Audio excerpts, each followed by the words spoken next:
Le 14 juillet, tout le monde est au barbecue et il y a de la viande partout. Et toi, on te dit que sans viande, tu ne peux pas avoir assez de protéines pour progresser. Pourtant, c'est faux, mais pas vraiment pour la raison qu'on te donne habituellement. Les protéines végétales, légumineuses, céréales, soja, on dit souvent qu'elles sont incomplètes. Et c'est vrai dans un sens. La plupart manquent d'une acide aminé essentiel. Les céréales manquent de lysine, les légumineuses souvent de l'amidonine. Mais là où ça devient intéressant, c'est que tu n'as pas besoin de manger ces sources dans le même repas. Ton corps garde un stock d'acides aminés disponible sur la journée. Des légumineuses au déjeuner, des céréales au dîner, ça marche très bien. Le soja, lui, c'est un peu quelque chose à part. Le tofu, le tempeh, toutes ces choses-là, leur profil aminé est quasi complet, proche de la viande.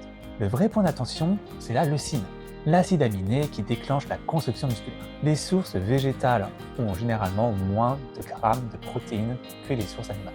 Donc concrètement, si ton alimentation est surtout végétale, vise 10 à 20% de protéines en plus sur la journée et l'écart sera complètement comblé. Alors le 14 juillet, si tu manges des merguez, profite à fond. Mais tes objectifs, eux, ne dépendent pas de la viande sur le barbecue. Toi, tu manges combien de sources de protéines végétales sur ta semaine? Dis-moi en commentaire. On se retrouve la semaine prochaine.